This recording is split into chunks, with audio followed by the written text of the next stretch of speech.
अस्सलाम वालेकुम दोस्तों। हज़रत यूसुफ अलैहिस्सलाम की मुलाकात अपने भाई यामीन से किन हालातों में आपकी उनसे मुलाकात हुई और कैसे आपने उनको अपने पास रखा, ये पूरी दास्तान और पूरा वाक़या मैं आपको बताती हूँ। जब हज़रत यूसुफ अलैहिस्सलाम जेल से रिहा हो गए अब तो बादशाह ने हुक्म दिया कि हज़रत यूसुफ अलैहिस्सलाम को इज़्ज़त के साथ में बुलाया जाए।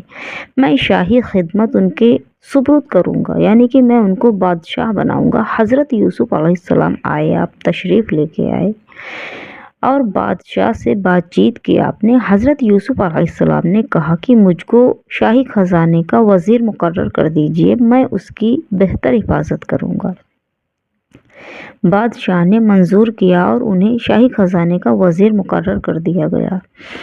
आखिरकार वो कतह का ज़माना आ गया जिसका बादशाह ने ख्वाब में देखा था और जिस ख्वाब की ताबीर हज़रत यूसुफ अलैहिस्सलाम ने जेल के अंदर बताई थी। दोस्तों, ये वही ज़माना है, कतह यानी कि सूखे का ज़माना, और इसका असर उस जगह भी पहुंचा जहां आपके भाई और आपके वालिद हज़रत यूसुफ अलैहिस्सलाम के वालिद और भाई भी रहते थे। लिहाजा हज़रत याकूब अलैहिस्सलाम ने अपने बेटों को गल्ला लेने के लिए मिस्र में हज़रत यूसुफ अलैहिस्सलाम के पास में भेजा। जब हज़रत यूसुफ अलैहिस्सलाम के भाई आए तो हज़रत यूसुफ अलैहिस्सलाम ने उनको पहचान लिया और भाई हज़रत यूसुफ अलैहिस्सलाम को नहीं पहचान सके। हज़रत यूसुफ अलैहिस्सलाम ने उनको गल्ला दिया, यानी कि आपने अपने भाइयों को गल्ला दिया और कहा कि अगली दफ़ा आओ तो अपने दूसरे भाइयों को भी साथ लेकर आना, वरना मैं तुमको गल्ला नहीं दूंगा।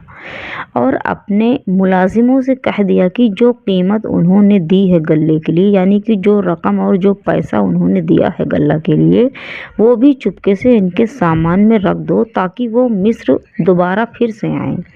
जब ये लोग अपने शहर कनान पहुँचे तो अपने बाप हज़रत याकूब अलैहिस्सलाम से कहा कि अब्बा जान, अब के बार हमारे साथ भाई को भी भेजिए, वरना हमको गल्ला नहीं मिलेगा और हम उसकी खूब हिफाजत करेंगे। जब उन्होंने अपना असबाब खोल कर देखा, यानी कि हज़रत यूसुफ अलैहिस्सलाम के भाइयों ने जब अपना सामान खोल कर देखा और उसमें सारी रकम देखकर बहुत खुश हो गए वो लोग, और फिर बाप से कहा कि, यानी कि हज़रत याकूब अलैहिस्सलाम से कहा कि देखिए, शाह मिस्र ने हमारी रकम भी वापस कर दी है, आप हमारे साथ भाई को ज़रूर कर दें, इस बार हम खूब हिफाजत करेंगे उसकी और हमको सामान भी ज़्यादा मिलेगा। हज़रत याकूब अलैहिस्सलाम ने कहा कि जब तक तुम अल्लाह का अहद मुझको नहीं दोगे, तुम अल्लाह की कसम नहीं खाओगे कि तुम इसकी हिफाजत करोगे और इसको सबके साथ में रखोगे, उस वक्त तक मैं इसको तुम्हारे साथ नहीं भेजूंगा। क्योंकि दोस्तों, हज़रत याकूब अलैहिस्सलाम के बेटों ने हज़रत यूसुफ अलैहिस्सलाम के साथ जो भी किया था वो अभी तक हज़रत याकूब अलैहिस्सलाम भूले नहीं थे। आखिरकार उन्होंने उन भाइयों ने अहद किया, यानी कि अल्लाह की कसम खाई। तब हज़रत याकूब अलैहिस्सलाम ने अपने बेटे यामीन को उनके बेटों के साथ में कर दिया, यानी कि यामीन हज़रत यूसुफ अलैहिस्सलाम के भाइयों के साथ में कर दिया।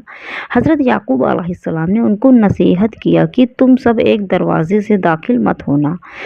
आखिर जब ये लोग अलहदा दरवाज़े से दाखिल हुए तो हज़रत यूसुफ अलैहिस्सलाम ने अपने सगे भाई यामीन को बताया कि मैं तुम्हारा सगा भाई हूँ, क्योंकि हज़रत यूसुफ अलैहिस्सलाम ने यामीन को देखते ही पहचान लिया कि ये मेरा भाई है। फिर हज़रत यूसुफ अलैहिस्सलाम ने यामीन को बताया कि मैं तुम्हारा सगा भाई हूँ और मैं तुमको अपने पास रखूँगा। आखिर जब उन सब का सामान तैयार हो गया तो हज़रत यूसुफ अलैहिस्सलाम ने अपना एक बर्तन अपने सगे भाइयों के सामान में चुपके से रखवा दिया और ये ऐलान हुआ कि शाही कटोरा गुम हो गया है, जिसने लिया हो वो दे दे, उसको एक ऊँट गल्ला इनाम में दिया जाएगा। सब भाइयों ने इनकार कर दिया। बादशाह के आदमियों ने कहा कि जिसके सामान से वो कटोरा निकलेगा हम लोग उसको रोक कर रखेंगे, उसकी यही सज़ा होगी और हमारे मुल्क का भी यही कानून है। फिर तमाम भाइयों की तलाशी ली गई, आखिर यामीन के सामान में वो कटोरा निकला। इस तरह से हज़रत यूसुफ अलैहिस्सलाम ने अपने भाई यामीन को अपने पास रोक लिया। भाइयों ने देखा तो कहने लगे कि इसका भाई भी चोर था। हज़रत यूसुफ अलैहिस्सलाम ने सब कुछ सुना और अब खामोश रहे। अब सब भाइयों ने मिलकर हज़रत यूसुफ अलैहिस्सलाम से दरख्वास्त किया कि इसका बाप बहुत ही ज़्यादा बूढ़ा है, इस पर रहम खाकर उसे छोड़ दीजिए और उसकी जगह हम में से किसी को पकड़ लीजिए। हज़रत यूसुफ अलैहिस्सलाम ने फरमाया कि अल्लाह की पनाह, चोर को छोड़कर बेगुनाह को पकड़े।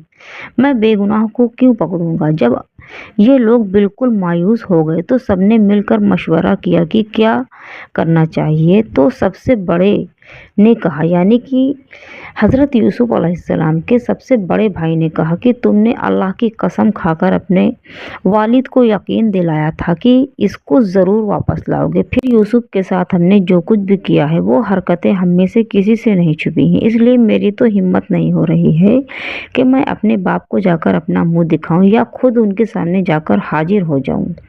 हज़रत यूसुफ अलैहिस्सलाम ने फरमाया कि तुम लोग यहाँ से जाओ और जाकर यहाँ पे जो कुछ भी हुआ है ठीक ठीक अपने वालिद से बयान करो। अगर वो अपनी तसल्ली करना चाहें तो इस गांव के लोगों से पूछ लें जहाँ तुम लोग ठहरे थे, और उस काफिले से मालूम कर लें जिसके साथ हम आए हैं। इस मशवरे के बाद ये लोग घर पहुँचे और वालिद साहब को जाकर तमाम किस्सा सुनाया। उन्होंने सुनते ही, यानी कि हज़रत याकूब अलैहिस्सलाम ने सुनते ही ये बात फरमाया आपने कि ये तुम्हारे दिलों ने बात घड़ी है, बहरहाल सब्र करना अच्छा है। उम्मीद है कि अल्लाह हम सबको एक जगह जमा करेगा, वही खूब जानता है कि ये क्या हो रहा है।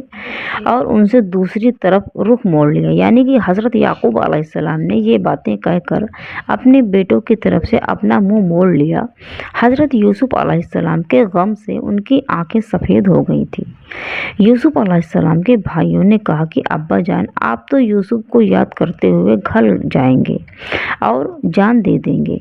उन्होंने फरमाया, यानी कि हज़रत याकूब अलैहिस्सलाम ने फरमाया, मैं अपनी शिकायत सिर्फ़ और सिर्फ अल्लाह से करता हूँ और मैं ऐसी बातें जानता हूँ जिनकी तुम्हें खबर तक नहीं है। जाओ यूसुफ और उसके भाई को तलाश करो, वो मिस्र में ही कहीं ना कहीं मिल जाएंगे। अल्लाह की रहमत से नाउम्मीद होने की कोई वजह नहीं है, इसलिए कि मैं सिर्फ़ और सिर्फ अल्लाह से उम्मीद रखता हूँ और अल्लाह से ही मांगता हूँ मैं।